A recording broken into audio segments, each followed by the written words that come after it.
Hello and welcome to Men's Model Moments and another midweek model meet. And tonight we have Jamie. Hi, Jamie. Hang on, I've got no sound. Oh.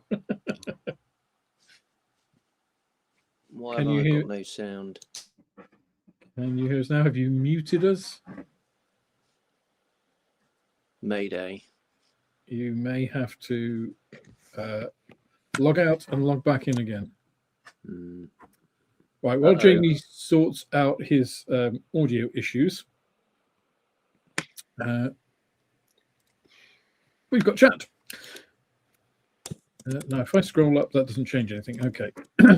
I'm just learning how this chat bit works on StreamYard because this is a new feature. Why can't I hear you?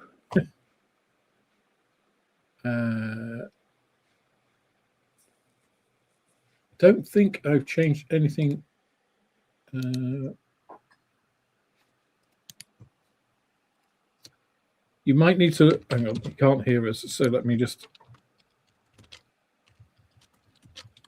exit and re-enter. Jamie.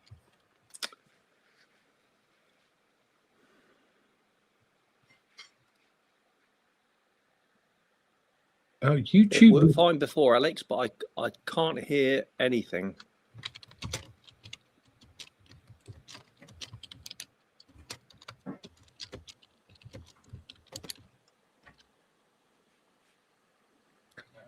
Okay. YouTube is actually rejecting my comments. So can somebody put in, hang on a minute.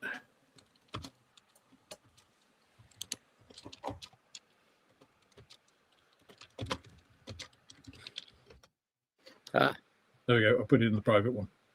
I heard something then. Okay. Right. That's interesting. I've never had YouTube rejecting my comments from my own stream. That's bizarre. Thanks, Steve. I think I managed to get a private one to him. So anyway, good evening, everybody. Bit of a stop-start to the stream tonight. When Jamie comes back in, we will we'll do introductions again. But I can see lots of familiar faces. We've got Martin, we've got Simon's Modelling Shed, we've got Adrian, we've got Steve Horman. Oh, he appeared and then disappeared. Can you hear me now?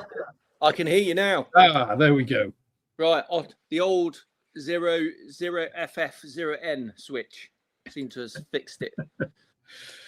Well, I was trying to type a comment in the comments, and YouTube was rejecting my comments because it thought they were spam on my stream. It's like brilliant, weird. Yeah. But hey ho. So yes, I was just saying good evening to everybody. So Jamie, it's been. I think this is the first time in 2026 I've managed to talk to you.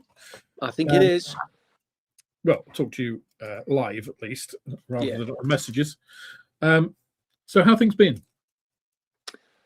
Things have been very, very busy. So we are forced to go on leave during Ramadan, and I managed to get home for a late Christmas. So it's only been about 5 or 6 weeks, if that, in between visits home, which is nice. But then I had a certain 1/32 scale typhoon from Airscale that I agreed that I would build and finish before I came home.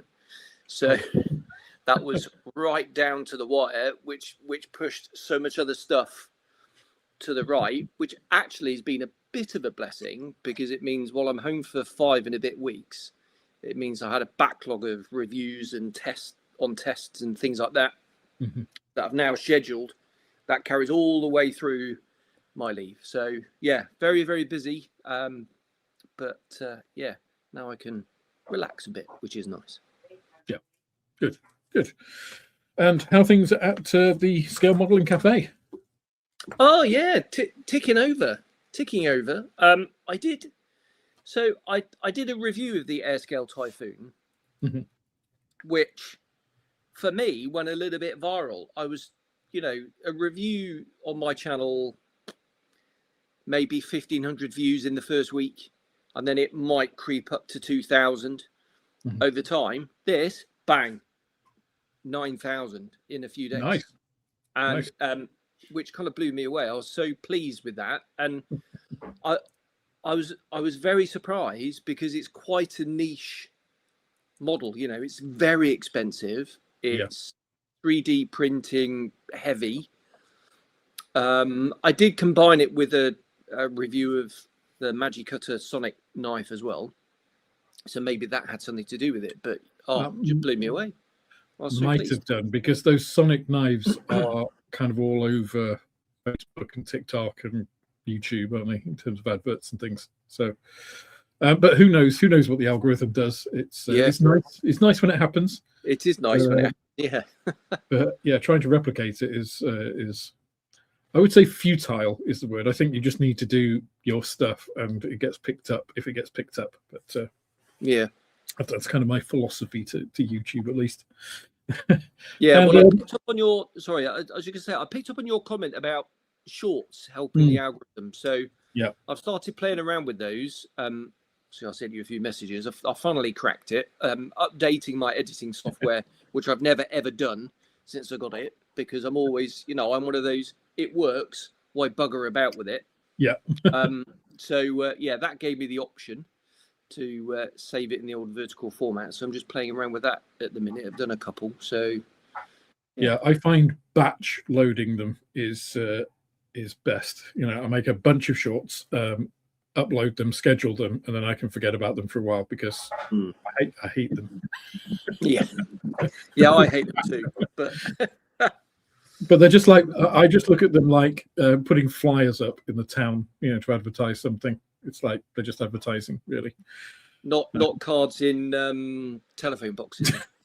Those were the days. Those were the days.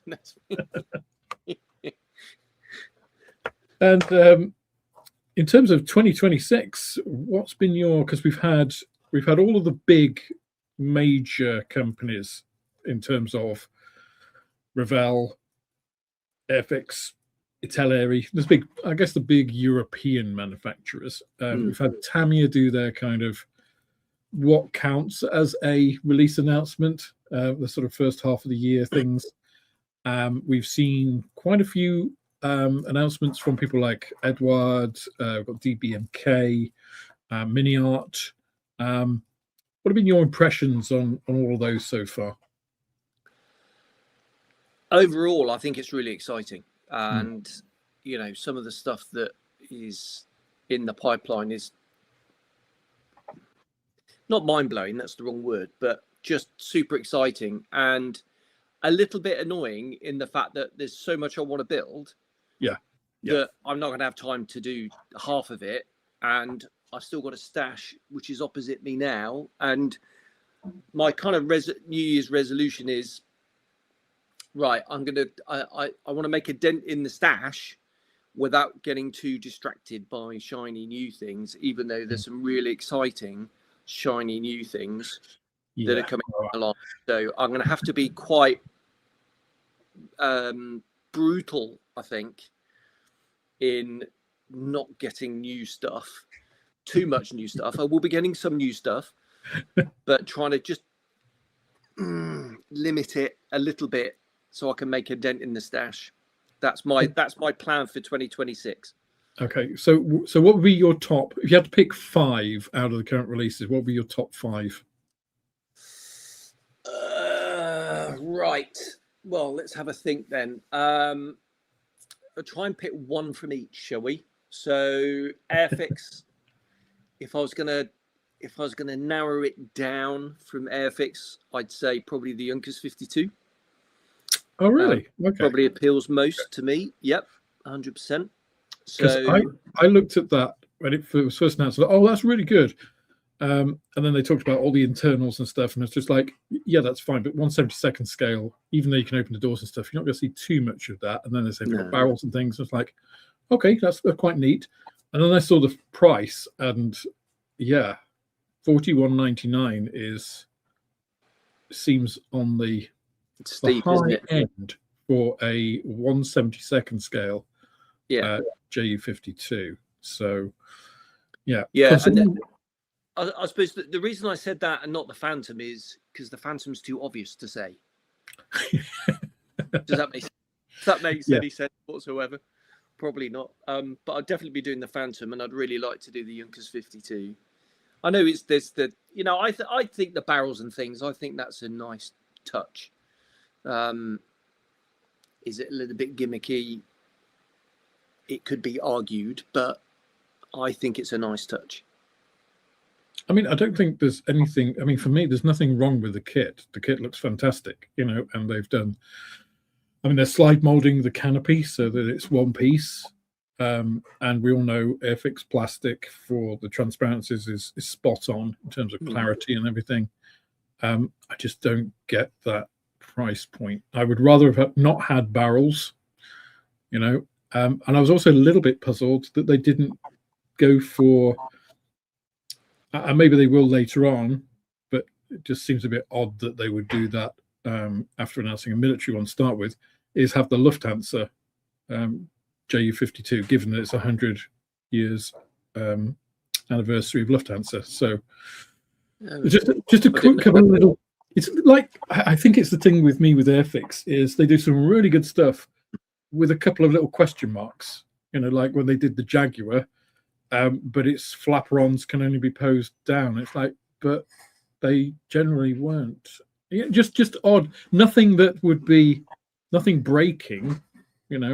Nothing earth-shatteringly bad, just niggles. Yeah. But yeah. Okay. So JU52, we've got one. JU52, so that's Airfix. Edward, one of my favourite manufacturers of all time, and it has to be the 32nd scale P51B. Yeah.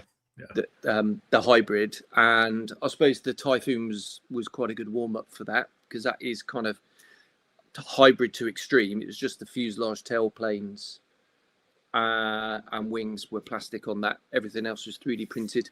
How did you find the hybrid stuff? Because they've changed the formulation on that now, haven't they? Yeah, so I did the S199 with almost as soon as that came out, and I found this is pre-sonic cutter knife gadget. Yeah, I managed to sort of shatter some of the parts because that shearing force from either a brand new scalpel blade or the cutters, even if you're being really, really careful, some of the bits just shattered. So I actually sent them some feedback. I don't normally do that kind of thing, but I did say, chaps, you might want to look at all they had to do was put tiny little 3D print thing for the trim wheels, for example, and a few other tiny bits. Just put 2 of them in there. So if you do knacker one, at least you've got a chance of having another one, and it would cost pennies. But yeah, they said they tweaked it and things like that for the next one. So yeah, we shall have to see how that all works out. But yeah, super excited about that. How did you find how do you find it gluing? Did it glue okay? Yeah, it was. Do you know what? I was very skeptical when they said you can use normal modelling glue. I was like, it's resin. Bollocks. Really? Yeah. Yeah. But it worked an absolute treat. It was just like gluing plastic. It was really, really good. Yeah. I was really pleased. There was some warpage on it though. So the cockpit sidewalls were slightly warped, but that's all right. You just put the glue in and put a couple of pegs on and clamp it down while the glue sets. It's fine. But the aerials for the on the canopy thing like that, and that sort of thing could be easily done in plastic. It has it doesn't have to be 3D printed, and it's going to keep it straight. I think it's a bit like with when photo etch started, you got a lot of stuff in photo etch and you just think, but this is actually worse than the kit part. The kit part is 3-dimensional, and this part was 3-dimensional, whereas this piece of photo etch is just a flat piece of brass. So I'm not going to use that.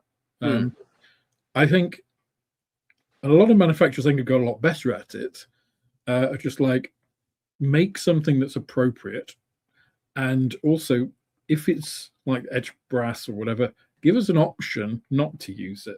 You know, if you just want to use the plastic part, here's the plastic part. I think Tacom are a good example. You know, they have a lot of aluminium turned barrels in their kits now, but it's still got the plastic in there as well. So and they're slide molded, so generally they're one piece.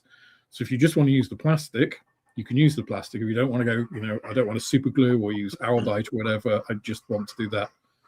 Not quite sure why you would, but you know, having the choice, I think, is fantastic. You know. Yeah, I totally agree. Yeah. And 3D printing is, I mean, I've 3D printed, you know, filament printing since it was not really commercially available, when it was just like you had to tinker with them. You had 3D print parts yourself once you got it to make it work properly. And then I got into resin printing, well, I don't know, quite a few years ago, 2017. So that was, you know, almost 10 years ago. Wow. And small parts with 3D printing have always been the problem with them. Thin parts is they warp, because you've got a liquid resin, you're photo curing it, you wash it in whatever, alcohol, IPA, methanol, whatever, and then that dries out. And unless you're keeping it under pressure or something, which you don't really do, because you want to cure it outside in light and have it airing so it all evaporates and stuff, it will warp. It will differentially dry, you know. So, I do find it a bit odd when choosing an aerial on a World War II aircraft, which is, as you say, perfectly possible to do in plastic very nicely. Without that is an odd choice. But you've got to give props to Edouard. They are innovators. Yeah, exactly. I think the concept is fabulous. Oh, yeah, it's a great idea. Yeah, you know, the Avia was their first one. So, you know, they're going to learn. They're going to take all the feedback that they get in, and they'll only get better and better. In fact, they even said when they were doing some marketing about the P51 that, you know, they've taken on board a lot of lessons from the Avia, and they're going to put all that into the Mustang. So I think the Mustang will be the first hybrid kit that I pick up, so that I'm not an early adopter in that. Somebody else can work out those problems. As you say, there's enough kits to do in the interim, aren't there? Oh, exactly. Okay, we've got two then. Yeah, what else? So Qatari, the 109E, the Emil. Really looking forward to that one. I know the Hurricane is going to be out, you know, before that, but you know, if I had a gun to my head and I had to build one, it'll be the 109E. Just love that aeroplane. I just think it's, you know, I know everyone says all the F is really pretty and they rounded it all off and it's a much cleaner airframe and blah blah blah, but the 109E just looks like a fighter. It's pugnacious, it's aggressive looking. I think it sort of has the recognizability from like those films like the Battle of Britain and stuff. And I know they weren't actually 109s, but that sort of quite ugly, in a way, brutish kind of look of the E, where it is a bit, it's not, like you say, it's not rounded. It's got squared off wingtips. It's got a quite, you know, the nose of it is quite odd if you look at it in profile. And it's actually an area that early manufacturers struggled with a lot, you know, in terms of accuracy. If you look at some of those now, of course, they all look beautiful, but beautifully ugly, if that works. Well, exactly. You know, put an F4 and an F16 on the flight line, and you know which one do you want to jump in? It's going to be the F4 every time because it's just cool. You know, the F16 is a very, very pretty aeroplane, but the F4 is just cool. You know, and it's the same sort of thing. It's like, you know, it's why I prefer the G6 over the F, because you got lumps and bumps and, you know, you can put the gun pods underneath and all that kind of stuff. It just makes it look more cool, more interesting, I think. So that's 3. That's 3. Right.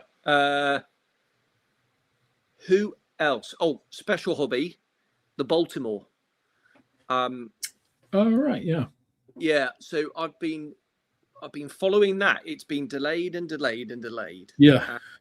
And they're now saying, I think back end of sort of this year, Q4 now. So I'm like, come on, fellas, get on with it, please. That's what I want. And I think it's something to do with some of the camouflage schemes and the weathering potential rather than the aeroplane itself. Some of those desert ones look absolutely minging, you wouldn't believe. And then, there's some really interesting camouflage ones, like in Mediterranean blue schemes, flying out of Malta, which they weathered as well. Obviously, weathering's my thing. So any excuse. So it's almost the weathering potential that I can do on that rather than the actual subject itself. Yeah, because I think they've got the box scheme for it is the Mediterranean one, isn't it? It is, and I think that's going to be the first release because they've said they've got other releases coming. So, again, super excited about that one. Whether it'll actually appear in November, we shall wait and see. If not, I'll just have to wait, I suppose. I think I did see somewhere that they said, no, it definitely will happen this year. But yeah. We shall see. Yeah. Right. Who else? Who haven't we spoken about? Ravel Italeri. This is going to sound a bit harsh, and all props to Luke and what he's doing at Ravel, trying to turn it around. They just don't. Ravel, I'm completely. Oh, I'm struggling to I'm struggling to find the words even. It's Ravel is Ravel, and I think I've got one Ravel kit. I'm looking at it down there. It's the 72nd scale Hurricane that I did, years before Armour Hobby brought theirs out. Yeah. Very nice once it's been riveted, and it's got some master barrels on it and a vat form canopy and blah blah blah. It's kind of my response to that, and same with Italeri. It's the subjects, the Folgore, was it Folgore? I suppose it's pronounced. The very very very pretty aeroplane. But I'd much prefer Qatari do it or Edouard do it in their hybrid series than because I know I wouldn't enjoy putting it together, and the panel lines will annoy me, and it'll annoy me, and I'll be pleased with the final result, but we are supposed to enjoy the process. Kind of the point, yeah. Exactly. And to have to, I don't mind fixing stuff, but when I've got to, I'm going to have to sand all the panel lines down, sharpen them up, and then rivet the entire thing, and then add some detail. Like I say, I just can't be bothered. I shall wait for Edouard to do it in 48 scale. There you go. You didn't pick up a Meteor then? No, I didn't pick up a Meteor, and for a Night Fighter would be more appealing. A T7 would be more appealing, if I'm honest. And again, it's one of those things. If I probably do. I had a bit of a bumper year last year. I think I did 16 in the region of.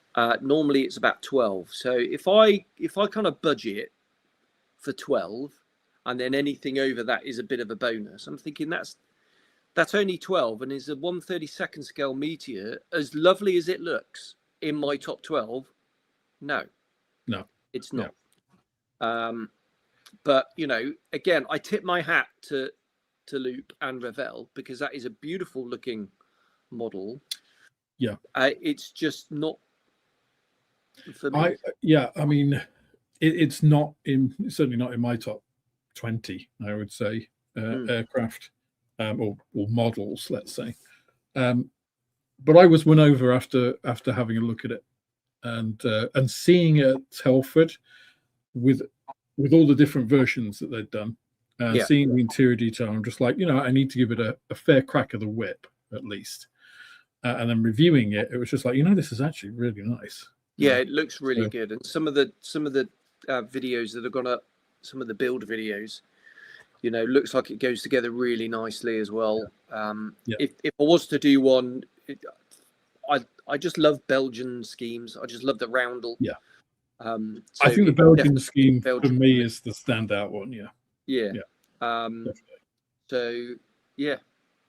Although the Suez Crisis one is good too. But. Yeah, and who doesn't like a stripy aeroplane? Exactly.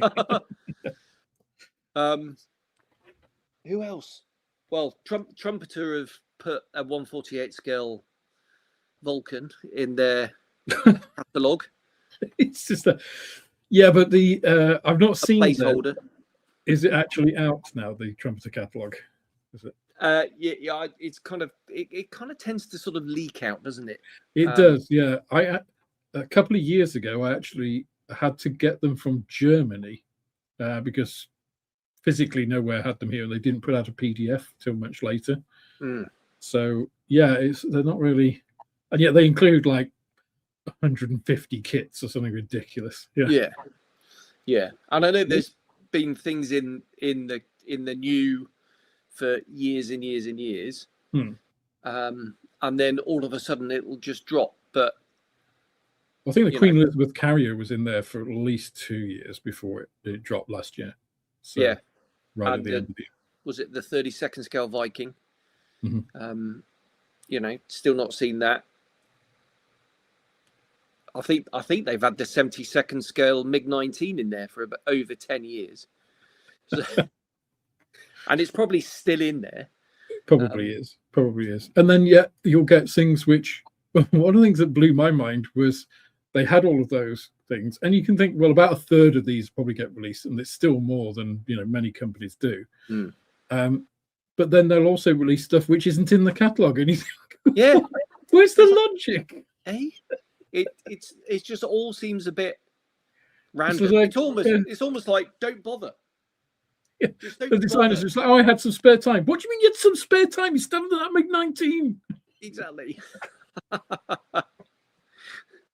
I think some of the ones I am looking forward to the T7.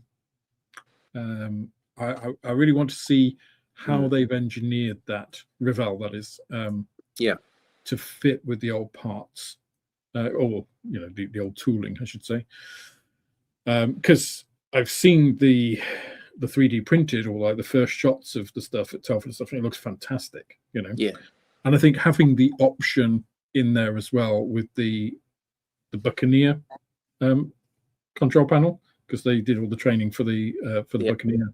I think that's quite a nice little touch. I'll probably do mine like that, I imagine. You mean not a Fleet Air on one? No. No. Where's that off button again?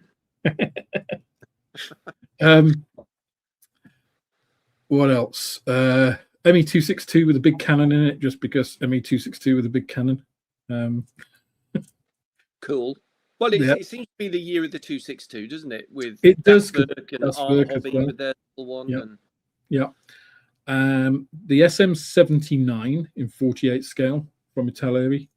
I'm looking forward to that because it's such a distinctive, unusual looking aircraft, and there are some fantastic schemes for that. Yeah. So I'm looking forward to that. Airfix, for me, I'm actually more looking forward to the armor, the Saracen, than the aircraft, to be honest, because the Phantom's never really done anything for me as an aircraft.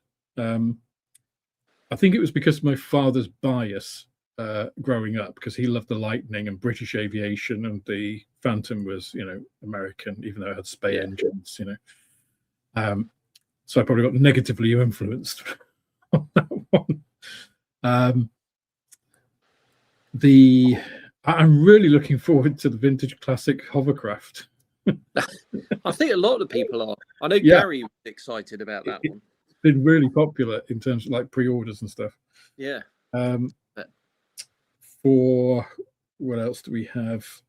Tamiya, I'm looking forward to the Chaffee, the new tooled 35th scale Chaffee, because it's just a cool little tank. Yeah. It's a pretty little thing. And their 1/6 scale DAX, because I mean, why not? You know, Because weird little like 1970s bike in 1/6 scale. Yeah, gotta do that. DBMK, the Hornet. I think the Hornet is a beautiful aircraft, and I'm really looking forward to that coming out. And actually, a lot of their stuff, because again, a lot of it's been delayed for a long time. So it'd be nice to actually see that. Of course, they didn't have very good news with their designer, the Ukrainian designer. Oh, that was awful news. Yeah. Yeah. For those of you who don't know, they had a Ukrainian designer. I think he did the Sea Fury, right? I think he did. Who went back to Ukraine, obviously to help defend his country, and he was killed about a month or so ago. Couple of months. Yeah, it's fairly recent, isn't it? Yeah, which was pretty tragic. As of course all the deaths there are. But they've just got a new designer in as well. I believe. I think an ex-Wing Nut Wing guys. Is that right? Oh, I don't know. I know they put a like please join us posts and things like that. So yeah, I think that's right. Well, hopefully they'll put him on the Spitfire 21 straight away, because that is my joint favourite Mark with the Mark 12. So yeah. Not another Spitfire, Jamie. Oh, I know. The thing is, I'm a sucker for Spitfires, and it's gonna be Spitfire year again this year on the channel, with more Mark 14 conversions and 72nd stuff as well. So yeah, but I mean it's Edward. I think again the P51B. I think that's they have done a couple of 32nd kits in the past, but they tended to be other people's toolings that they picked up. They did the BF 108. I've got one of those. That was somebody else's, wasn't it? Yeah, it was a company that only made, I think they only made the 108, and they kind of went bust before they started. Oh, so yeah, but it's actually a really nice tooling. It's I've got one to do. So I like the 108. It's kind of you can see elements of the 109 in it, but it's different, and obviously trainer and everything. I think it would be quite a nice private airplane to own now, with a modern engine in it and safety measures, because they didn't really do that. I'm not that stupid. A modern electrical system.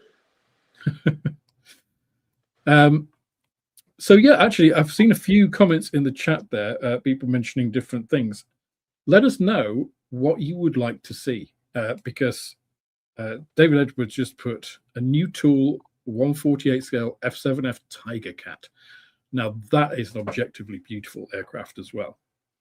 It would be big in 48 scale as well, wouldn't it? I don't think it would be as big as you think. No, its wings are quite short, aren't they? Yeah. It's quite a long aircraft. It is, yeah. Yeah. But those big, it was our 2800s, wasn't it? Double Wasps it had. Must be. Yeah, I think so. Yeah, must be. I think one of the later versions, but yeah, a Tiger Cat would be good. So yeah, please do give us your suggestions of what you would like to see manufacturers making that you haven't seen in any of the releases so far. So Lox9 says, Italy, we have an Italian bomber coming out. Yep, that's the SM-79, the Sparviero. I mean, really that and the MC202, which was supposed to come out last year, for them in the aeronautical side of things. Not a lot of new tools from them, and a lot of filler. A lot of filler. Yep. Yeah, I think some of the worst releases. Okay, what have you seen that you've rolled your eyes at most then, Jamie, so far? Because I've got a few. I've mentioned them on the videos before, but what are the releases that you've seen manufacturers do that you just thought, really? That's a good one. Maybe I've got, I don't know, rose tinted spectacles, or You're trying to say I'm an old cynic? I mean, you'd be absolutely right, but yeah. Now, well, here we go. So, Armor Hobby are one of my favorite manufacturers of all time. That Hurricane is amazing, and in fact, the Mark 1 is going to be straight on the bench as soon as I get back. And it's appearing in an Airfix box with the Typhoon as well. Yes, indeed. Yeah, exactly. Well, no, yeah, the 48th one is one I'm going to be doing. But when they announced the P36/H75 in 48 scale, I was thinking, hang on, you've only just released the 72nd scale one. What about the Key 84? What about the Key 43? Come on. Well, give us that first. But, maybe, I mean, they know their market research, and maybe there's a big market in America for it. And they looked at the numbers on the 72nd scale one and bumped it up the schedule. I don't know, but personal preference, I'd rather a new tool Key 84 or 43 first. That's in their 72nd sort of range. I'm just looking at my cabinet now. What else is a Yak? That would be good, wouldn't it? In 48 scale, new tool, one of them. Talking of once, I know you asked me, what am I disappointed about? Once a good two. I'm not really. But I want a Lavochkin LA5 FN, the bobble top one. Yeah. I want a new tool, one of them, please. And I'll take it in any scale, 72nd, 48th, or 32nd, please. 48th would be nice. 48th would be lovely. I love my 72nd scale stuff. Clear prop, if you're watching this, bring out the FN to go with your 5 Razorback, please. Edward, do a hybrid one of them. Have they done a Soviet World War II?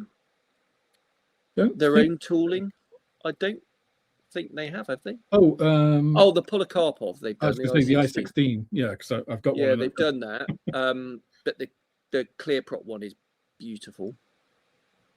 And it just seems that such a famous aeroplane in those on that front, and it's very, very poorly served. Yeah. I mean, Edward have released it, of course, but it's the Zvezda kit from 2007. And the others are ancient. Yeah. KP. I think I built that when I was a teenager. Yeah. Which is surprising because it was incredibly successful, unlike a lot of the prior Soviet fighters, which were dreadful. Yeah. Bilek.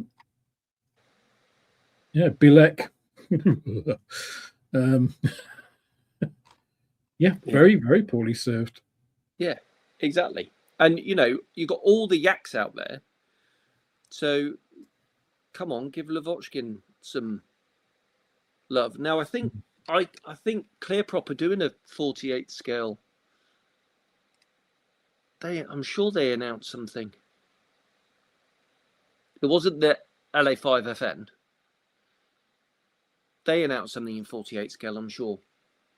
sort of Russian or Soviet, I should say, Second World War fighter thing in 48. I can't remember what that was now. Maybe that was another LA5, and they've upscaled their 72nd scale one. I don't know.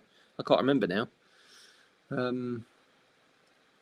But I suppose that's my biggest sort of, come on, fellas, get on with it.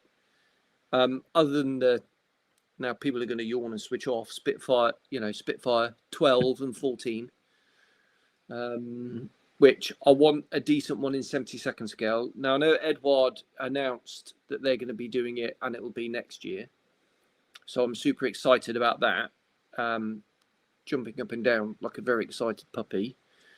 But I could do with it in 72nd scale as well, because I like the 72nd scale stuff. So yeah, there's a couple of I'm never going to get the 124 scale Tucano. I know that, but I can keep dreaming. Well, somebody might. You never know. You never know. Well, I think they're going to run out of things to do before they get around to do that. And you and I will be long gone by then. Yes, it just made me think, actually, because I was just thinking, aircraft that I haven't done, which I need to do, is the Air Cobra. I have the Edward kit, which is an Edward tooling. I need to grab that. Because Armour have done one of those as well, haven't they? Yeah, well, I've built the 72nd scale one. I'm looking at it now in the cabinet down there. Beautiful little thing, although I had to add all the rivets to it. And I've got a couple of their 48 scale boxings up there, which again needs riveting. Must get round to doing one of those, because the 72nd scale one was just a lovely, lovely kit. But again, there's just so many. I've got my suitcase down there that I keep putting stuff in it, and then I keep swapping it for other stuff that's up there. So I've got about 5 weeks to go of swappage, and then we'll just see what makes the final cut. Yeah. There's any surprise announcements and releases that you get? Well, if there's anything that does land in the next 5 weeks, if Mini Arts FW190 lands in the next sort of 4 or 5 weeks, and I can get one, I may well take one of those out with me, even though that breaks the ROE of no new kits unless it's Airfix Armour or Clear Prop. You can do the basic or the advanced? Basic. 100% the basic. Why ruin the beautiful lines of an aeroplane by opening up all the cowling? No. Well, I'm looking at doing the advanced because I've got 2 Tamiya 190Ds, which are almost finished, about 90% done.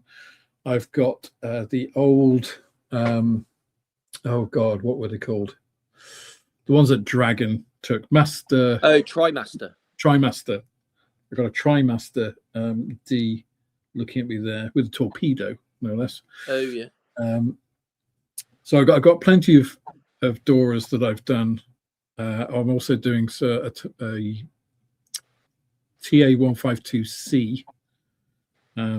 So I've got plenty with the nice elegant lines. So I feel that I can afford to open one up for Mini Art. That is fair enough. In that case, yeah. I mean, it's why I don't build Navy airplanes with folded wings. I mean, why would you do that? Yeah. Unless it's in a diorama, in which case, do it in a diorama with the wing spread as well. Although having said that, I did do my Gannet with folded wings. So that trifold? It's that. No, I'll give you that, because it's such a cool, Z-fold thing, and it's not covering up the cockpits like a lot of them do. Yeah. Then I could definitely forgive someone doing a Gannet folded, but I did it in Australian markings as well, so you get to see kangaroos. So. Oh, excellent. But the Tamiya F4, why do people have the wingtips up on an F4?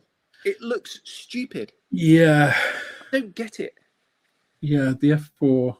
And loads of people have done it up like that. Maybe it's because all the other F4s you can't really, so it's a bit of a novelty. I don't know, but I don't get it. It just looks odd and weird. I think there are some aircraft that look okay with their wings folded, and some that just intrinsically don't. It's going to be interesting, actually. Speaking of folded wings and new tools, the Revell 777-900, 777-9 that they're doing, is of course the next development of the 777 with the folding wingtips. So it'd be interesting to see if they incorporate those into, because only 1/144 scale kit. Of course, airliners are huge. I'm not sure I would want to fly on one. I don't know. Well, see, I normally go Saudia to and from, and that is 777s. Yeah. And yeah. Why have they got folded wings anyway? Is that so they can fit on the stand and it's higher aspect ratio for the crews? Yeah. Yeah, because the wings are too big to fit on a standard stand. So they're like, oh, we'll just fold the wingtips up. And it's like, for me, just introducing another point of potential error, when... Yeah. I mean, air flight is incredibly safe, but inevitably, when there is an accident, there's a human element that is usually at fault. There better be a bloody big red light like that in the middle of the windscreen that disappears in the flight configuration. Yeah, you would hope so. Yeah. Oh, chat doesn't work. Huh. Oh. Is chat broken? I thought it was very quiet. Well, maybe you killed it with your spam.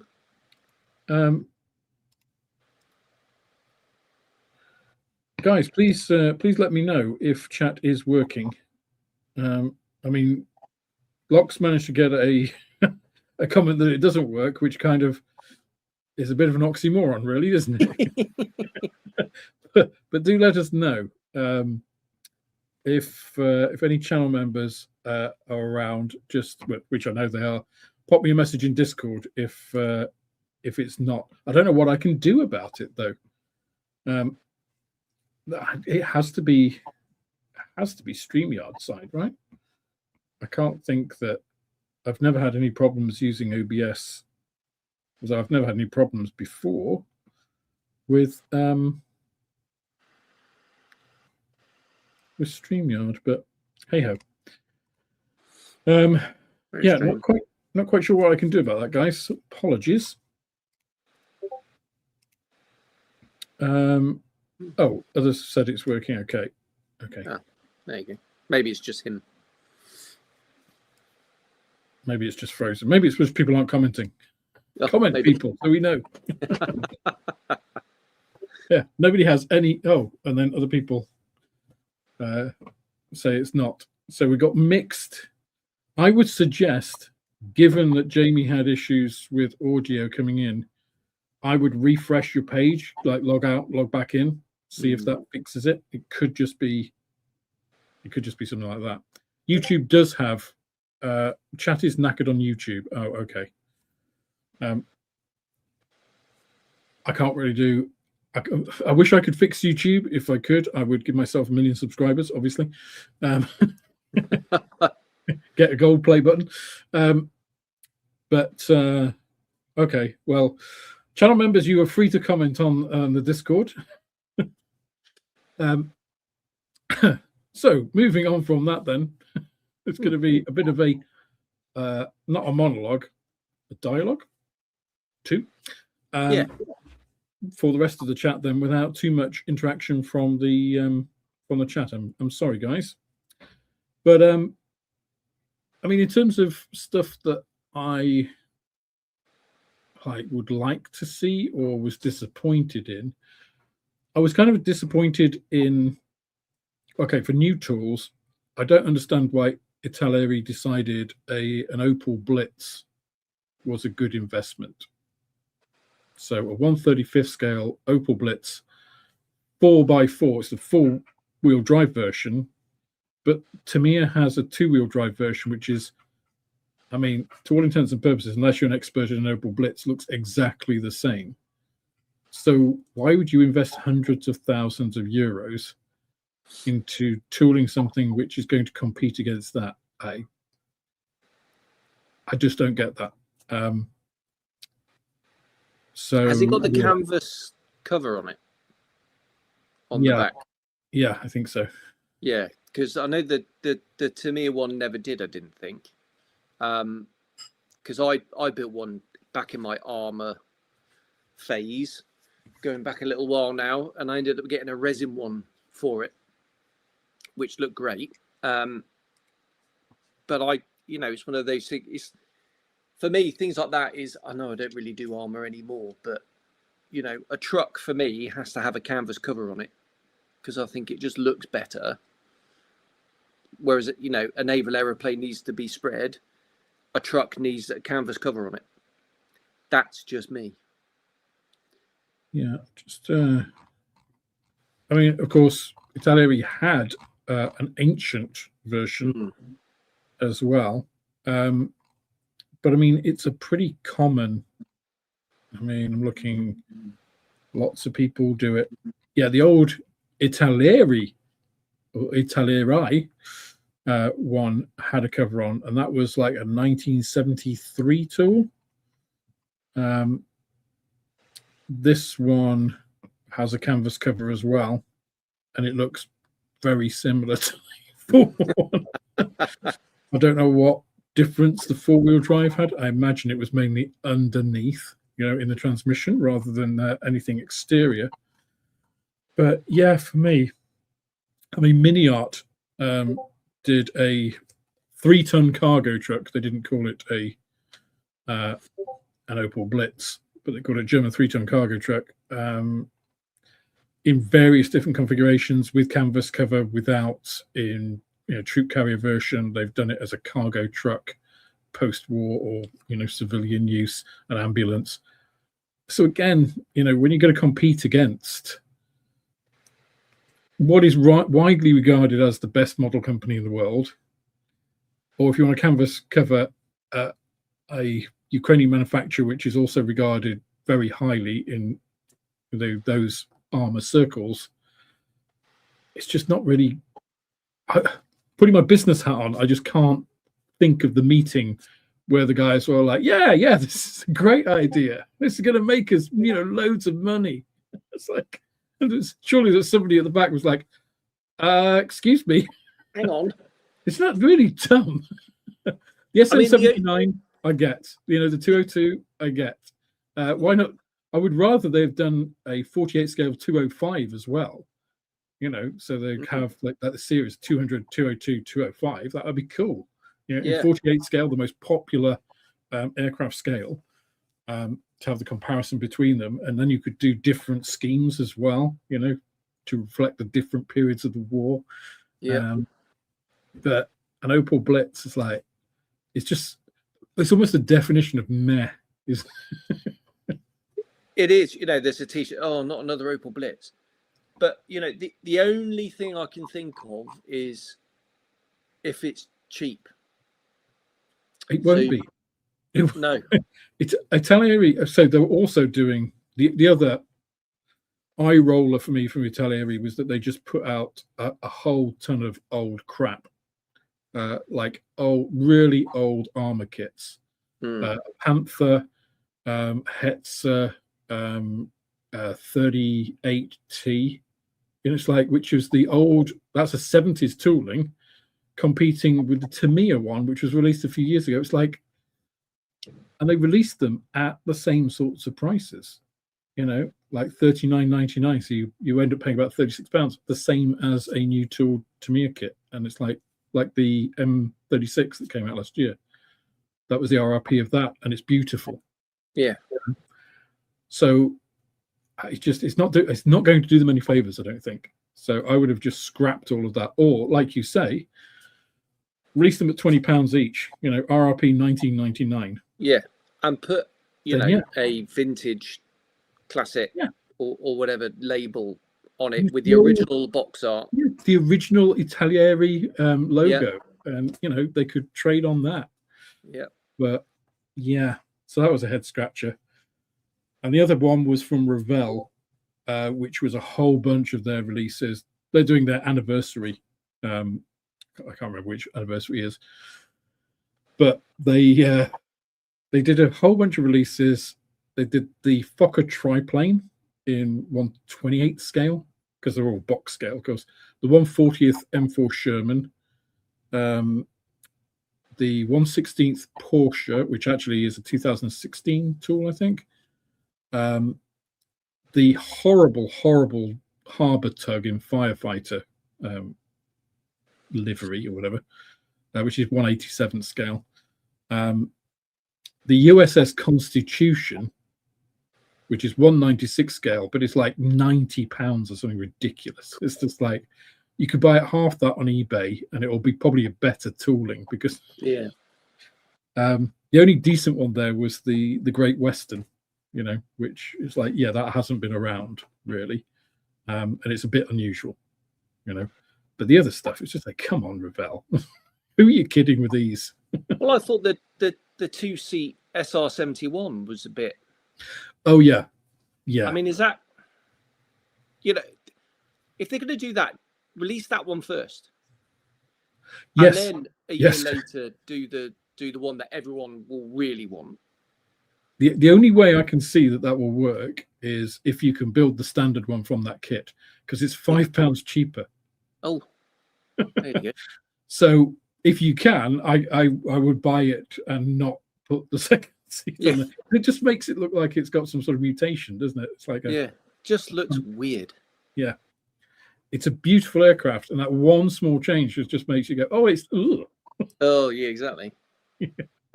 Not good at all. In terms of stuff that I want, I think I've said this in other places, but I don't really have any deep desires of stuff to be released, because I think we've got so much. I'm still working. So I've had so many things with all of the releases and stuff in the shop, and other bits and bobs. I still haven't finished the Hampton. All I've got to do is pull all the final bits together, like the undercarriage and stuff. But it's just like finding the time. That should happen this week. Just to put that together, and then I can get back to the 109, which is just waiting to do undercarriage, I think, next, and then the Gloucester Meteor from Revell. So I'm like 3 months behind building wise. Like you say, before you even consider anything new. Yeah. So, and you look ahead and you think there's so many things, and there's still so much from last year, actually even the year before, that is outstanding. So I think we are, again, very blessed to be in the position we are, and have companies, like Edward, who are just, coming up with all this innovation of trying to push the boundaries. Yeah, I mean, there's so. Again, I really, really want to do the Hampton. I really do, but I'm like, there's so much other stuff that I want to do. I really want to do the Airfix Lysander. Yeah, I don't know when I'm going to get to do it.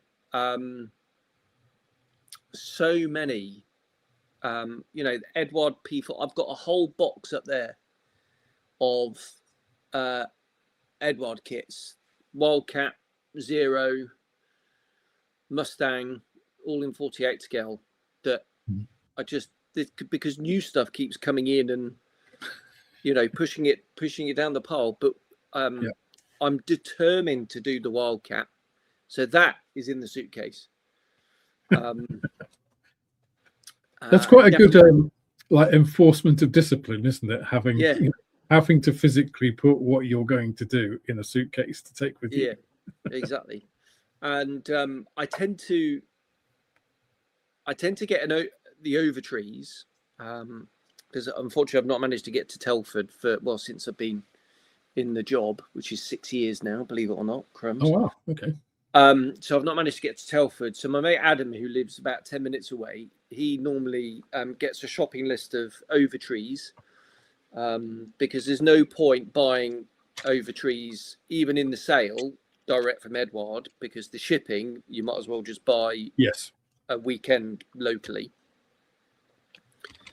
So I've got a whole cupboard up there full of over trees. And then because I'd rather spend 12 quid and it being sat on the shelf than 25 quid and it's sat on the shelf, when I can just nip on to Hannant's, buy a space set and a canopy masking set, and I do my own markings anyway, or decal sheet for nose art and things like that if I need to.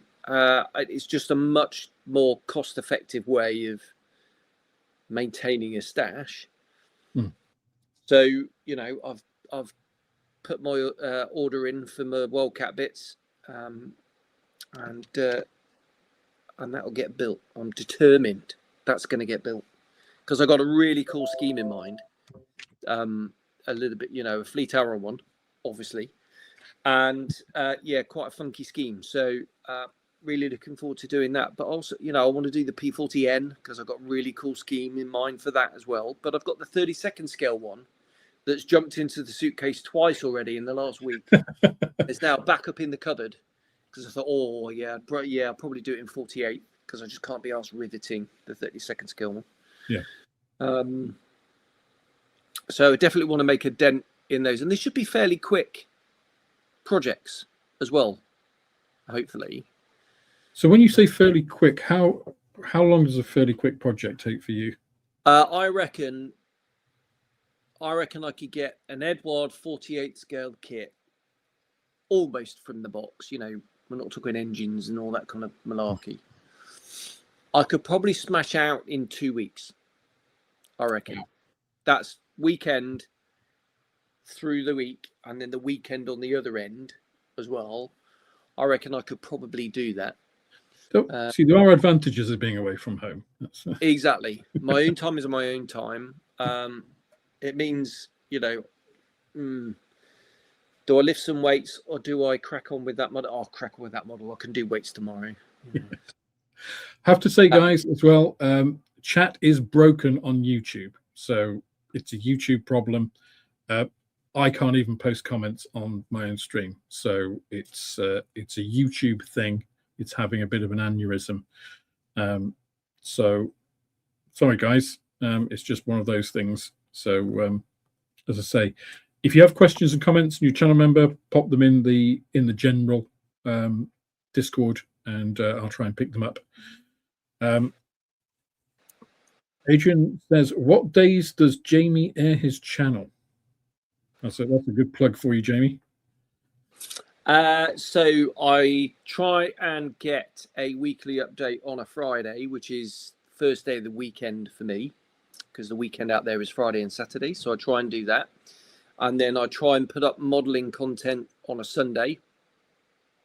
And if I've got anything extra, then I'll try and sort of put it on maybe a sort of a Tuesday in the middle of the week. It's rare though, because to be honest, I'd rather be at the bench, modeling on an evening. But so Fridays weekly update almost without fail. Sometimes that'll Rolex into the Saturday if I'm, you know, got stuff on, and then Sunday for modeling content. Yeah, I spent it because Wednesday is my day off. I spent the entire day trying to sort this room out. So I managed to unpack some boxes that have been here for over a year from when we moved in at the end of January 2025 that had remained unopened since that time. So I've got a lot more. I wouldn't say I've got a lot more space. It's more organized, the space. And it's about the same amount of space because I had to bring a whole load of stuff that was in the kitchen and living room temporarily. And Maria was getting a little bit antsy about it. I bet she loved that. So, although she did manage to find a couple of things, because I was like, oh, it's all cleared out the kitchen. And then she's like using the hob. And it's just like, what are these? It's just like, oh, yeah. It's like, well, it's funny being in the. Oh, hang on a minute. Yes, love. Oh, okay. I will. She's going to wash the floor, so I'm not allowed in the kitchen. right. Yeah. So when we first got married, I got married young at the start of my flying training, and I started modelling again. So I had a couple of shelves with models on, and I'd got some model aeroplane pictures on the wall and blah. And then it just seemed that with every house move, the pictures got less and less. And then all of a sudden the models ended up disappearing. And then in the last house, there was nothing, not one picture on the wall.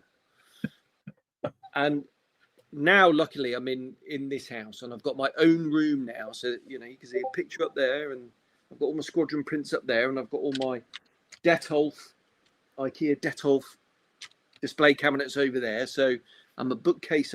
So I've got my own room with my stuff in, and it's great. It's like another living room, my cave. So there's obviously no modelling goes on in here. Yeah, that's all out in Saudi in the spare room, because we're lucky enough to get a 2-bed apartment where we are. So all that happens over there. So I've got the proper best of worlds. But it's when I move back, then I've got to think. Yeah. You see, I'm lucky that I have the conservatory here. This is my kind of studio. I actually don't do any building here because I'm not. I could set up my DSLR, but it's a bit of a pain for that. So that's actually set up at the shop.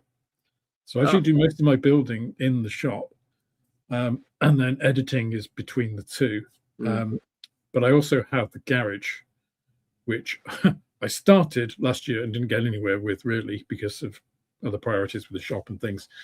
And weather. So I still have to sort the garage out, and then, which is where some of the boxes from here ended up. But when that's done, that'll give me an extra space as well. Excuse me, so I can do kind of airbrushing and priming and stuff out there. I've got a separate space for that, and then in here, and then the shop. So, yeah, pretty lucky. And I've got a shop, you know. So that's quite. A question here. Question for Jamie, but I think we can answer that anyway. What mark did they stop at with the Spitfires? There are 24 main marks of Spitfire, but that's the main marks because then of course you've got all of the different wings. You have the Seafire, which is kind of a Spitfire, but not officially. So, you know, well, the 17 was a bespoke Seafire. So all up to the 17 Seafires were navalized Spitfires, whereas the 17 was the first that was designed specifically as a Seafire, and obviously the Crabs never flew that one. In fact, that might be the only one. Yeah, because the sort of the very latest ones, the 47, I suppose, that was a bespoke Seafire. That wasn't a modified Spitfire. But the 46 was a modified Spitfire.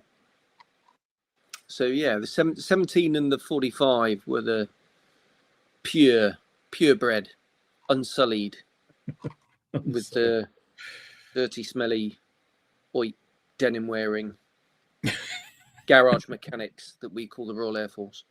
Yeah.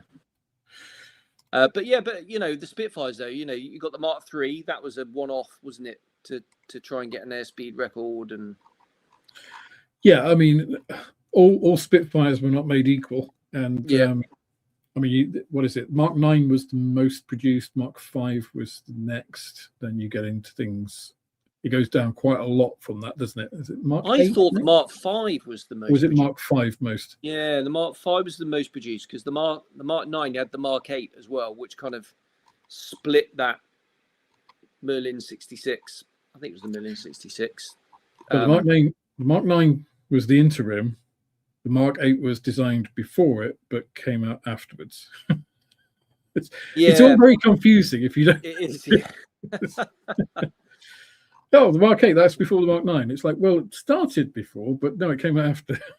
Yeah, exactly. And most of the ones that you've probably not heard of were I suspect, photographic reconnaissance ones.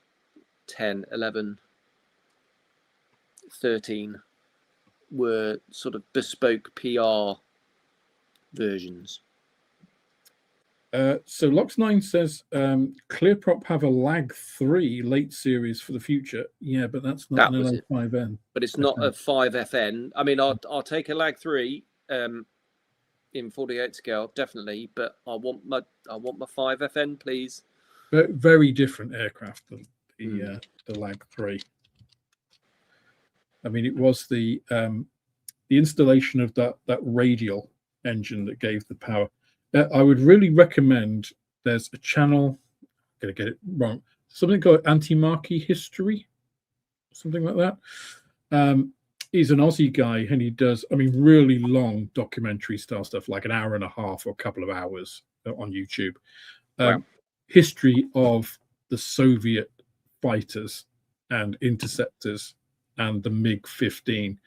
He's funny, and good God, what they had to put up with. I mean, it was literally, you were, at a design bureau, you fell behind and you got a free ticket to Siberia. Yeah. Along with your entire design team. It's like, how is that going to help you make fighters? It's like, no wonder they were crippled, Yeah. Absolutely astonishing. But yeah, some of the early, Yaks and Lags and MiGs were pretty dire. I mean, it's astonishing that the Soviets managed to do anything in some of them. But I mean, that they made a material, I can't remember what they called it, but it was basically paper and resin together. They called it something wood. I can't remember what it was. It was very strong because they didn't have enough metal, basically. So they made this stuff, and they found it was really light and really strong. And it was actually very, very good and very resistant to damage until it got hit with something like a 20 millimeter German mine shell, when it just exploded. It just shattered. And of course, the Germans, and nobody else really used that type of ammo, but German 20 millimeter mine shells were basically death to this material. So, but then the LA5 metal, so a lot better. Sorry, I'm just trying to monitor Discord as well as not chat, obviously, because chat's not working. It's broken. I could just get rid of chat because it doesn't work at all, does it? No. Strangely, some people are managing to post comments. Oh, well, there you go. But Mark, I know, Mark Grad is in the States. I'm wondering if it's there's some sort of local server issue, maybe. Not sure. Keep trying to put comments in the chat, guys, and because it may just be that YouTube fix it. Obviously, if it's a YouTube problem, they'll probably be on it pretty quickly. Because I imagine there are much bigger channels than me who are probably reporting the problem as we speak. But yeah. So the other thing I was going to talk about tonight, Jamie, was I just did so one of the themes that I'm doing this year, and kind of what I'm using to focus my builds, I guess, is that of competitions. Yes, I saw your video today. Yeah. What are your feelings on competitions? I like competitions. I've entered Telford lots of times, but I'm not a competition modeler. And what I mean by that is, if I think supporting a competition in any event, be it your local, school sports hall, local model club show, or Telford, I think it supports the event, and the more people who enter, the better the event is overall. So I think it brings a lot of added value.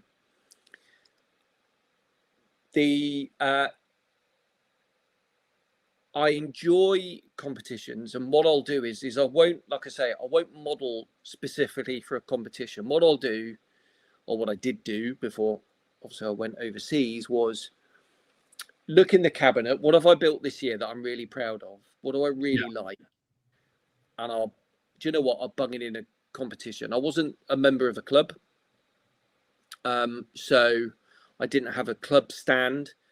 When I was in a club, the clubs tended to do a theme that, and I just want to build models of subjects that I want to build. I don't particularly want to build for a particular theme or something like that. So I found a competition was a way of displaying my models, because I didn't have anywhere else to display them as well. So that's the kind of the two reasons why I entered. I never took it particularly seriously. If I won, I was always very pleased. If I didn't win and was beaten by a better model, I was also very pleased, because it means I got to see something that, the reason my model's on the table is because I'm very proud of it. And if I think there's a better one there that, and it's beaten me, then, I think that's a great thing. Sometimes I was embarrassed when I look at some of the judging and I was like, how was my model beaten some of these other ones in the class? And it was baffling. One that springs to mind, it's up there.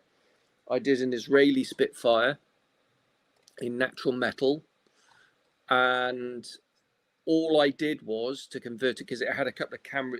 They deleted the armament and they put a camera in the fuselage pointing down, and I replicated the camera port with a black circle of decal, and that was it, and just emitted the guns and capped them off. That won a gold, and it beat a RB57 that had been converted from the old Hasegawa B50. Wow. No, not B57. What's the one with the like the fighter canopy and the swept wings and the 4 engines? The like the early 1950s bomber. B47 was it? Was it the 47? Am I right in that? I think I am. Yeah. Anyway, whatever it is, that thing. The Stratojet. Yeah, that thing. Right. So this thing had been, heavily converted. It's a very old kit, and it was beautifully done. And yet my Spitfire that took me 5 minutes to convert beat it. So I thought, so that I was actually a bit embarrassed by. And then obviously you get the ones where your nose is a bit out of joint, because you look at mine, okay, how did that beat mine? Yeah. But it's all part of it, because, as you were saying in your video earlier today, that it is subjective. It is opinion based a lot of the time. Mm-hmm. We all have our biases, either subconscious or otherwise, and it's part of competitions. It always will be. Every year I used to go to the old competition secretary, because it's actually my mate Andy that runs it now. We're very old friends. And his predecessor, I would always go to him and say, why, as judges, are you making us with these 5 categories, marking each model out of 10? And why is one of those categories originality of subject? I mean, what has that got to do with the actual modeling skill? Yes. That guarantees that no Spitfire, 109, Tiger, Sherman, F-16 is ever going to win at Telford. no matter how good the model, and that's just wrong. And Yeah. the reason he stuck to that marking system was he said, well, so you can say, well, that model is objectively better than that one because it's got a higher score. And I said, but the individual scores you're giving them are subjective.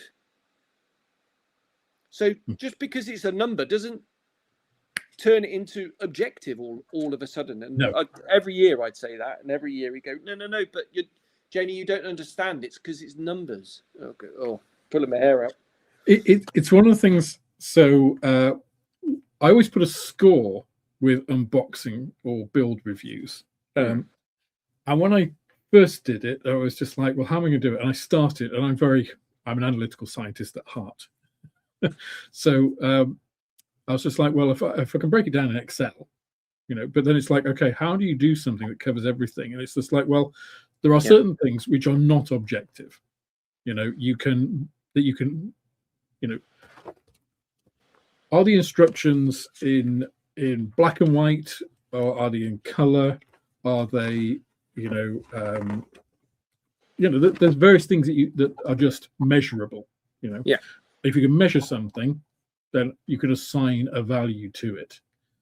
But then there are other things that do become a bit subjective, and certainly when you're building it. So for the unboxings, it's fairly easy because you can tell if something has raised panel lines or engraved panel lines, whether the engraved panel lines are large or small. You can measure those, especially with modern cameras and macro lenses and all that kind of stuff. And I am sad enough to do that. So it is an objective measure. But when you come to building it, it's just like, well, one of the things is, how did you find the build? How did I find the build? Was it fun to build?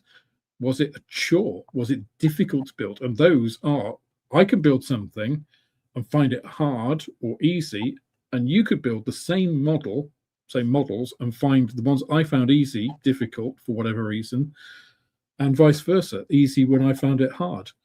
So it always has to be subjective. And I think you can always look at a review compared to other reviews done by the same person, hopefully, because that's the constant, right? But I couldn't necessarily compare a review that I've done with one that you've done because they're different criteria. Yeah, So exactly. I think when you understand that it's not an absolute, it's a relative measure.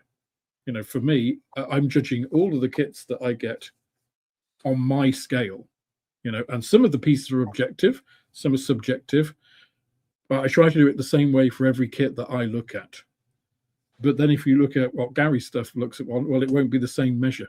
So and it is the same for judging. So for me, first of all, you've got to be a volunteer. And I would encourage everybody to volunteer, but in a big competition such as Telford, where they're trying to increase the, what's the word? Kudosness. That's not a word. I've just made that up, but you know what I mean. There's a word there that I can't find. Prestige, I suppose. You need to have judges that are that have a proven track record, and are credible. So it adds credibility to the competition. And I remember the first year I judged at Telford. I only volunteered to judge for Telford once I'd won a gold, because I didn't think that I ought to. Until I'd won a gold, and then I won a gold eventually. I was lucky enough to do that. So then I volunteered, and I was paired up with this bloke and I said, oh, how do we do this then? Because, it's my first time. He says, I'm a very experienced judge. I've been judging air cadet competitions for a long time now. And instantly I went, uh-oh. And then we judged, it was artillery pieces or something. And there was an old World War II Russian artillery gun. that had been, all the modeler had done is he put it together nicely, sprayed it dark green, and then dry brushed the entire thing with silver.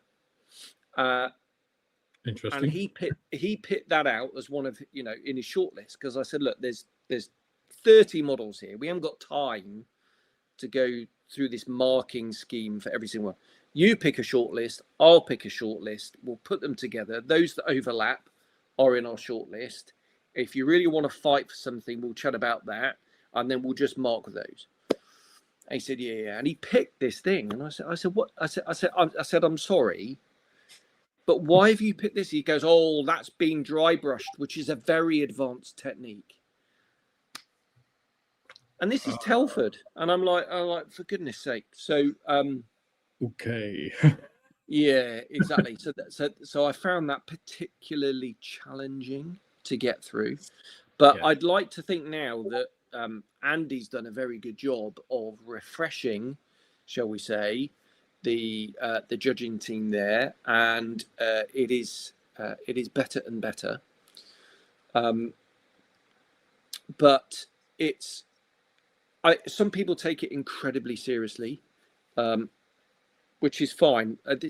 That's the good thing about this hobby, is it's an individual hobby. We all have our preferences, and you know, for some people, their hobby is building for competitions and nothing else, and they take it incredibly seriously, which is absolutely fine. You know, it's not me, but it's absolutely fine. But I think there's definitely some sort of top tips that if you wanted to enter competitions, especially like Telford, you know, there's some obvious ones. So yeah, I'm primarily an aircraft modeler, so there's things in an aircraft model that if you're going to enter a competition, you have to have nailed down. Yeah, seams need to be seamless. Yeah.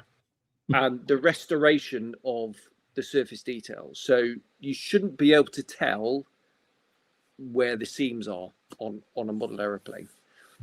Landing gear should be aligned correctly. The wheels should be, you know, not on tiptoes, and the wheel flats, if they have them, should be on the flat. You know, Billy basic common sense stuff. You know, it's got to be tidy. And what I mean by that is dust your model before you put it down. Make sure there's no fingerprints on it. You know, things like that, because a judge will see a dusty model, and it doesn't matter how good the model is, he won't look at it. Put it on a base. Doesn't have to be a mini diorama. Just a plain black, gloss black plinth is good enough. No, and in fact, if you do put it in a mini diorama, it may well get moved to the diorama category. Well, so yeah, don't do that. Exactly. But if you're going to put it on some groundwork, just leave it simple, like grass or, you know, tarmac or whatever. Something very, very simple. Because that will draw the judge's eye as well, especially if it's well done. You know, if it's crap. But even just the commercial grass mat, stick it on that. It's just, I think it's one of those things, isn't it? It's like if you buy a print of something you really like, say you like the Great Wave of Okinawa, and you know, okay, I've got that. You don't just blue tack it to the wall. I mean, you've got a picture there just above your, to me, left shoulder, and it's framed. You know, it looks like it's got a mount board, or it's got a border around it and things to offset the picture. It doesn't change the picture. It doesn't make the picture different. It's just framing it. It's presentation, isn't it? Exactly. All the figures there will be on a nice turned base or a nice little walnut stand or something. Yeah. And again, it's just the presentation of it. It doesn't change your modeling. It's just showing it in the best light. So yeah, exactly. You know, some people use mirrors. You know, if they're particularly proud, or you know, this is why I don't super detail wheel wells, because what's the point? You know, life's too short, so I never bother. But you know, if you have done, stick it on a mirror, but dust the mirror first. You know, and then if you get a chance to dust it during the show as well, because mirrors will show up everything. So there's kind of that, the Billy basics. Don't put a model in with silver decals on, for example, because it doesn't matter how good your seams are, it'll just be overlooked straight away. Mind you, I do remember entering a T55 desert one that I put a dozer blade on, did a Iraqi one, really pleased with it. It got nowhere in the competition because for the decals section of this is the pre-Andy. In the decals section, out of 10, it got 0 out of 10, but there were no decals on that model. There were no markings on that model. So they didn't just give it, we'll give it 5, because, they gave it 0. Had I got 3 out of 10, it would have won gold, that tank. So, yeah. But that's a frustration with the structure of the competition, which I'm pleased to say has changed. Yeah, I think you have to get. Actually, that's one of the things that I did when I first came up with my little Excel-based sheet. I was just like, well, okay, what happens if something gets the worst on all of these? On the first version I did it, I had scores for those. And of course, if you get the lowest on all of them, you still come out at about 40-odd%. And I'm just like, well, no, that can't be right. If you have all the worst, you should get nothing. Yeah. I mean, it's just stuff like, the box. Well, if it doesn't come in a box, if it just comes in a bag, it shouldn't get any points, right? A manufacturer these days should be supplying you with at least a basic box, So yeah, I think you have to, when designing these things, and I know we're kind of going off the competition, but designing the rules for something, designing how something is judged, you have to put test cases through there. Well, okay, what if this happens? What does it look like for something to be bad and good? What is the spread we're talking about? Which seems obvious, but I've seen many cases where that's not done, and it creates unusual effects or unwanted side effects. Well, it's like in flying training, we always used to grade. So when I was so this is pre-Ascent, the new contractorized system. So when I was instructing and when I was a student, any flight would be graded 0 to 6, with 0 being really dangerous. I think we need a little bit more training here. 3 was like a solid average pass, and 6 was exceptional. But guess what? No one ever got a 6. And I say that, yes, they did, but so rare you wouldn't believe. So the new lot came in and went, well, no one ever gets a 6, so we'll get rid of that. So we'll just score out of 5. Guess how many 5s are now given out? Yeah. And you're like, no, you don't get it. The reason why it goes up to 6 is so you can give a 5. Yes. That's why the 6 exists. And because no one gets the 6 doesn't mean to say you get rid of it. Yeah, so and now no one gets a 5. Those absolutely rare cases where, like, this guy was basically a bird in a former life. He understands 3-dimensional space. He just does everything intuitively. He follows all of the procedures. He does all of his checklists. He's very safe. He's got good commander authority. He listens to instruction. There's good CRB in the cockpit. All of that stuff. And he's, as you say, it's the 1 in a million. Yeah. Well, I gave one out to. He was a very average student, and he won't mind me saying, very average student. When I was teaching elementary down at Berkshire Heath, he was a weapon engineer on a crossover, which was unheard of. Solid, average, and on one of the early trips, circuit consolidation. So he'd been solo. Was utterly flawless, like flying to the knot, to the foot. All the radio calls were word perfect at exactly the right time. He made great, there's a little bit of wind. He counted for the wind. His landings were beautiful, and it's a 45-minute trip or something. And we taxi back in, and I'm like, that is a 6. I cannot give him anything else.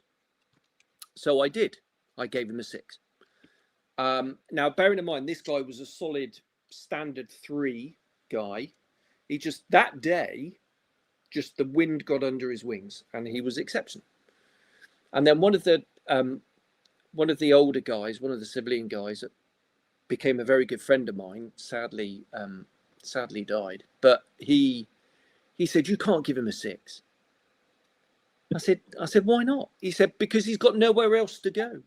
I said, no. Look at he's like 3, 3, 3, 4, 3, 3, 3, 3, 4, 3, 3, 3, 6. Yeah. His next trip, he's not going to be a 7.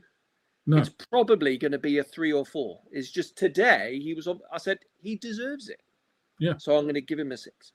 Or maybe he's learned and he's like studied and done loads of flight sim or whatever it is, and next time he's a 5, and he gets consistently 5s and 4s from then on. It's just like, it could be he's just genuinely improved, and this was, like you said, the exceptional day.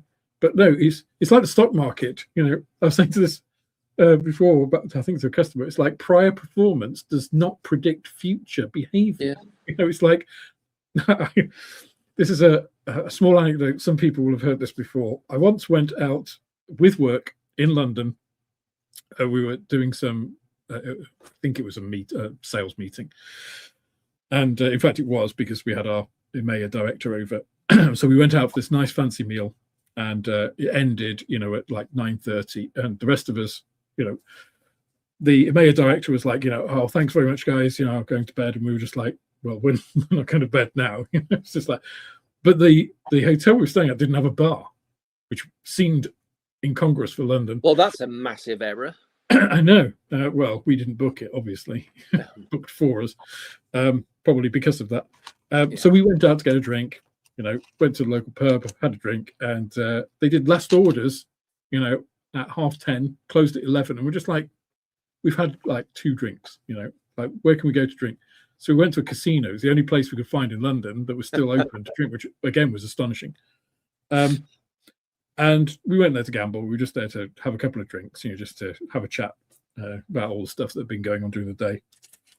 And we were by the roulette wheel table because it was the most empty. And one of the guys was just like watching it, and it was just like going on, and it had been like red. And he was just like, oh, the next one's got to be black. And I was like, no, it's a 50-50. And he's like, no, but there's 3 reds before. It's like, the ball does not care. It doesn't have a memory. Yes. He's like, no. It's much more likely to. I'm just like, you should never, ever gamble. But he was absolutely convinced. And these are all guys that work for a scientific company, all clever guys. It's just like, no. It's just like, okay, you should never, ever gamble. Brilliant. But yeah, it is amazing how the design of these things sometimes, doesn't get the result that people want because they just not thought it through. Like the decals. It's like, well, it's got no decals, so it gets a 0. But if it had decals, it wouldn't be accurate. So yeah, exactly. But that's had I built that model for the competition, I would have put some decals on it that were not accurate. But it's that's me. I don't build for competitions. I build for me, and I'll bung stuff in and see what happens. And if I get something, then great. If I don't, not overly bothered. If I'm honest. So I will use actually, just before I do use that analogy, I'll just say I've just managed to post a comment which I wasn't able to do before. So YouTube may have fixed the comments issue. So if you want to put comments in the chat, please do. Don't all do it at once because it might explode. Back to square one. They fixed it, but you broke it, Alex, because you said.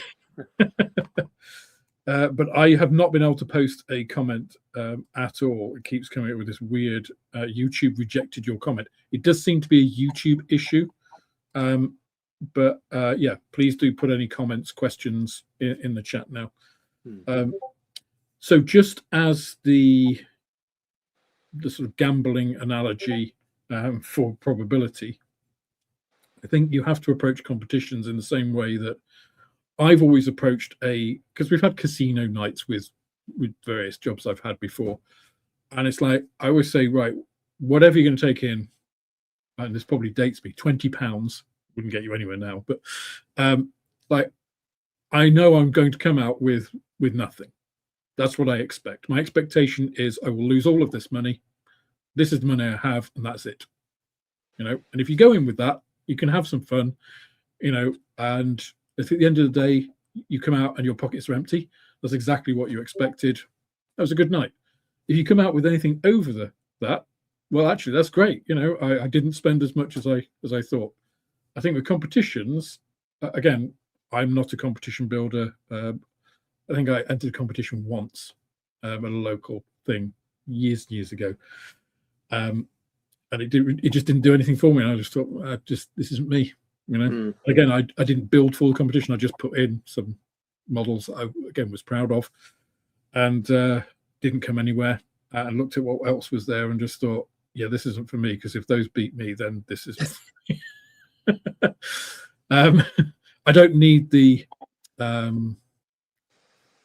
ratification of a panel of judges in that respect. I know I'm not the best modeler. I'm very comfortable with that. I'm very comfortable with people very much more talented or very much more dedicated than me creating amazing works of art, and they are inspiring to me, without necessarily wanting to do that. But if I do enter a competition, I'm going to enter Telford Scale Model World Competition this year, but it will be on expectation that I will come away with nothing. I don't expect to win a thing. That doesn't mean I'm not going to do the best on the entries I put in, but I'm not going to do anything more really than I would normally, other than probably be a little bit more careful. Pay attention to my seams a bit more than I normally would, But if you're doing something for YouTube, you've kind of got to do it to a reasonable standard, because the camera will pick up stuff. I don't always do that, and you'll probably see it on prior thing. If I'm doing a review build, I build it. I'm not very careful, because that's not the point. The point isn't the end point. The point is, what was it like to build, show people where the difficult bits are and all that kind of thing. So again, I'm not doing it like Plasmo to show the end result or night shift. That's not the end result. The end result is, okay, what did I think of this kit? And this is how I built it. You can see how fiddly it is or not, whether it would be for you as a modeler to pick up that kit. Yeah. And if you make a decision yes or no, it doesn't matter to me. If the review is informative to you, it's like, oh yeah, that looks like fun. That's great. That's level of detail I like. That's great. That's a win. You get the kit. You enjoy it. That's good. If you look at it and think, well, I was thinking of that kit, but actually having seen the number of pieces in it now, or the fact I have to make those tracks up, with the guide horns on the pieces, that's not for me. Then again, you've won, because you've not been subjected to that experience which you wouldn't enjoy. So yeah, I think you do have to approach it, with that kind of mindset, because I think if you are a dedicated competition builder and are very serious about it, then the stakes are higher. Yeah, right? There is a certain expectation that you've built up for yourself, and the expectation is you want to get something out of it, and if you don't, which is the more likely statistically option, you're going to be disappointed. So yeah, it's one of the reasons competitions aren't for me. Yeah, but like I say, if you kind of approach it like I do, of just bung stuff in, see what happens, don't take it too seriously, and like you say, knowing that you're probably going to be, say, in inverted commas, disappointed because you're not going to win anything. But if you just go in with that mindset, it's a bit of fun, see what happens, and the feeling is great when you win something. Of course it is. But it shouldn't be upsetting when you don't win anything. It should just be shrug. Oh, well. Yeah. Yeah. because And it isn't a level playing field. It's no. it'd be a very different thing if it was like, right, this year at Telford, the model to build in there would be smaller categories, I guess, but say in the 15 categories, are these. For 144 scale models, it's going to be a MiG 21 from Edward. For 72nd, it's going to be the Airfix Vickers Valiant or whatever.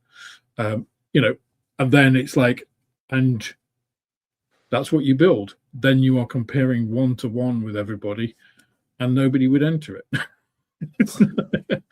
Yeah. Or a few people would enter it and win because they were the only people in the category. But then conversely, if you enter, say, single engine prop 148 scale and win or get something in a huge field, then you will get a real sense of accomplishment from that. So it can work kind of both ways. Yeah. If you do get something, but if you're a pot hunter, then absolutely. There's one particular category, I can't remember what it's called. It's something like aircraft that don't fit in any other category. Yeah, the miscellaneous aircraft.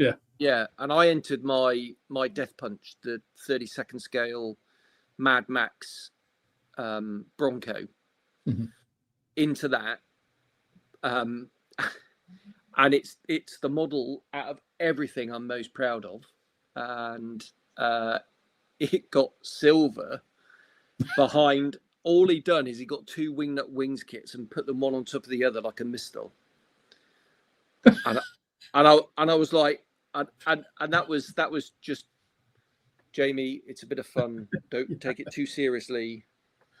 But I was there going, seriously? It was like, I can help it, because I was so emotionally invested in that model that I'd done. I was so proud of it. It's the best feedback on any model I've ever had. Well, I would really I'll put it into Telford. I was really put off Telford scale model world competition back in the it was late 90s. And I've got a friend called Phil Stachinkas, who he's Games Workshop, their Warhammer World in Nottingham. Yeah. And they have these huge dioramas with like hundreds. He's in charge of that. Wow. Which kind of gives you an idea about where he is. I think I'm right in saying that he came up with the hairspray paint chipping method. Possibly, yeah. I think he did, and he did it on a Panzer IV in winter whitewash that got gold at Euromilitaire back in the day. Yeah. He used to go to Euromilitaire. He was a professional model. And he's the nicest guy you could meet. And he doesn't watch this because he doesn't do social media. But if he does, he wouldn't mind me saying he's a great guy, really nice guy. And I learned a huge amount from him. He's probably the single person. He was in my model club. And he did a diorama. It was about 6. I think he did it on a door because it was the only thing big enough. It was like about 6 feet long and about 2 feet wide. And it was in 1/35th scale. And it was a Type 9 U-boat. Remember when the Type 9 U-boat came out? Well, he did that. Coming into Saint Nazaire after so they had all the flowers on because they stank, and he recreated like the part of the dock at Saint Nazaire from photographs. He'd never been. I went the year after and took a load of photographs and said, you basically nailed it. you created, I recognized places in Saint Nazaire from what you did. Wow. And he had like a film crew, like a German film crew filming it with the old things. And it was astonishing. It was just unbelievable. And because he was just like, I'm going to enter this, because he was very much against the IPMS and their kind of ideologies at the time. And he entered it, and he was beaten in the naval category by a boat that was that big, a little sailing boat. And it was you know. And he said, the thing is, I knew that would happen. And I was Yeah. just like, I just don't know how you didn't kill someone, Phil. Yeah. It's just like every now and again there's I mean, thankfully he's a mate of mine, obviously, and now Andy's in charge. That is a lot more rare. Yeah.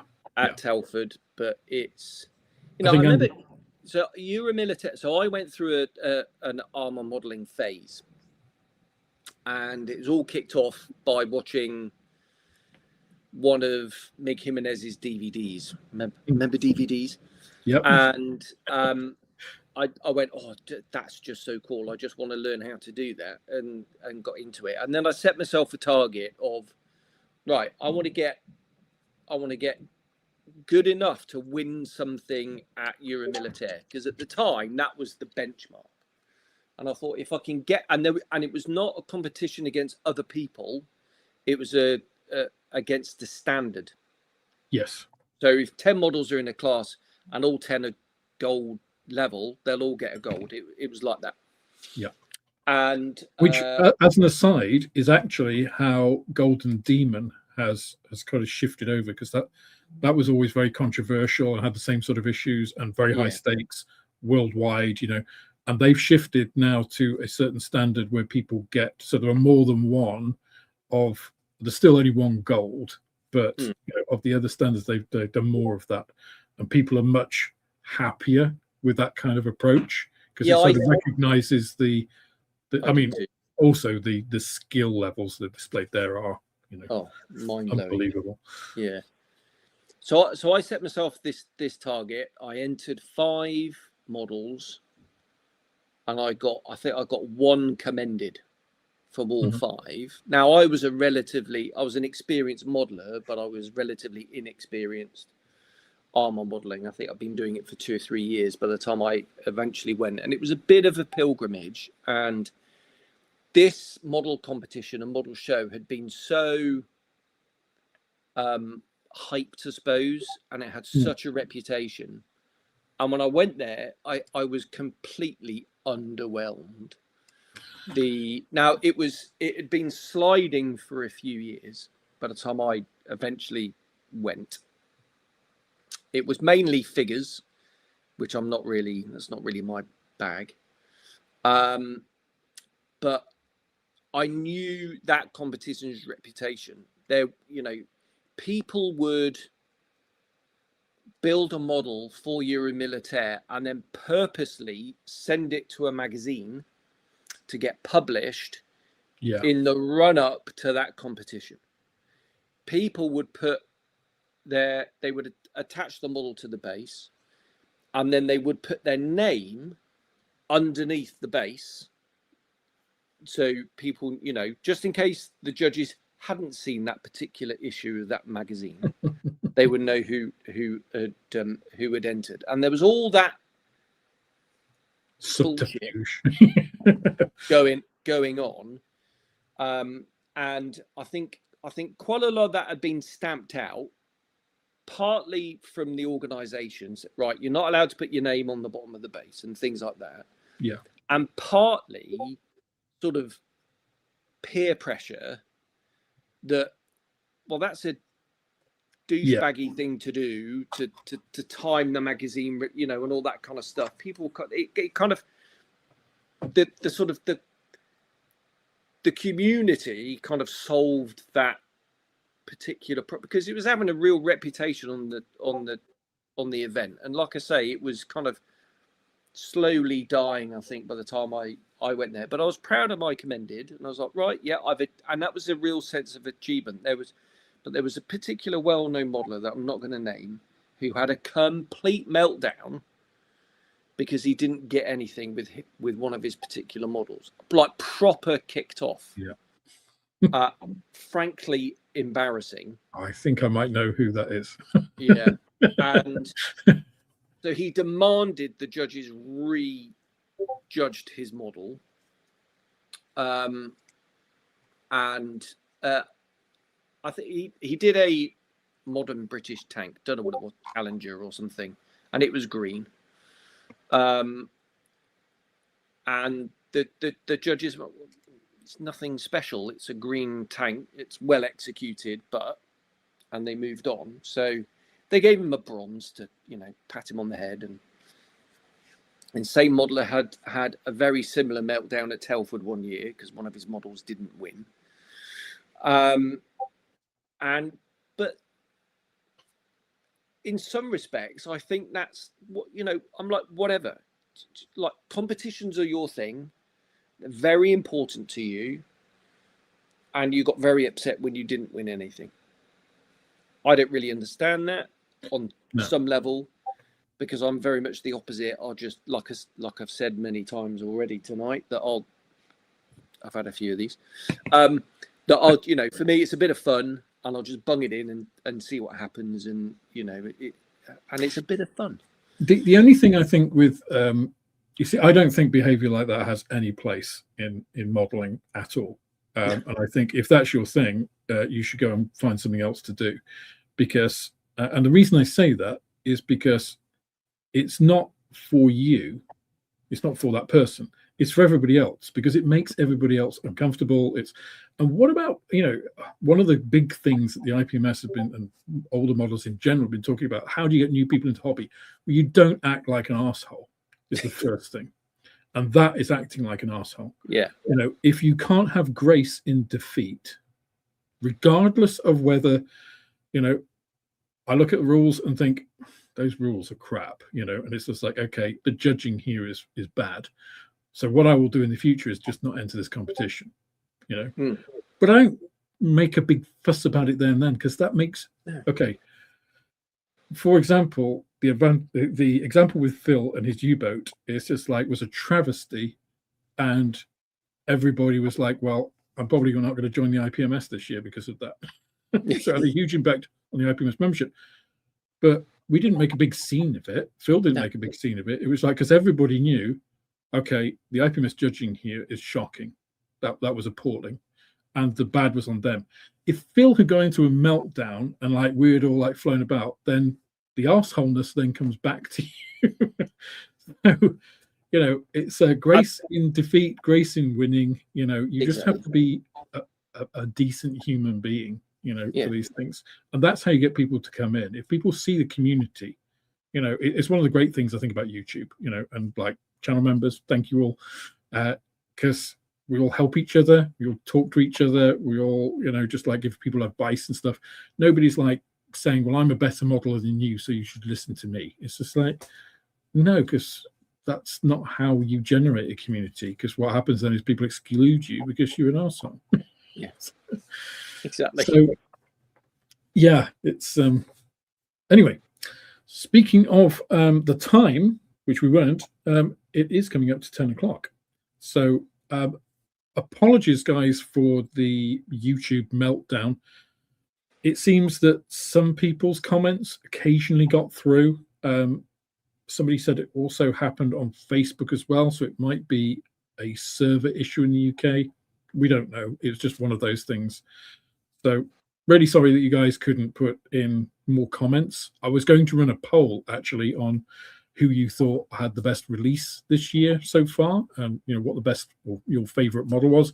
Obviously we couldn't run any of that, but next time, or maybe I'll do that through OBS and maybe it will work. But if it's a YouTube issue, maybe not. So who knows? Anyway, thank you, Jamie, so much for coming on tonight. You're very welcome. Hopefully we will see you again in the future. Your schedule accepting, of course. Well, I've still got another 4 or 5 weeks, so I'm sure we can fit another one in We'll that. definitely get another one in then. Yeah. Because obviously being in Saudi and having slightly important things to do, getting up at ridiculous times in the morning in charge of large pieces of metal, we probably should let you get your sleep. Well, at the moment it's paintbrushes and lawnmowers. Oh, so well, so we're quite safe. Although I've got a lot of driving to do tomorrow. So lawnmowers, I haven't got mine out yet. Yeah, our first cut yesterday. Yeah, fortunately we don't have much grass, so. No. Anyway, people on Discord are saying thank you and goodbye, and thank you, Jamie, once again. Always a pleasure. You're very welcome. And, Likewise. Yeah. good night, everybody. See you next time. Cheers, guys. See ya.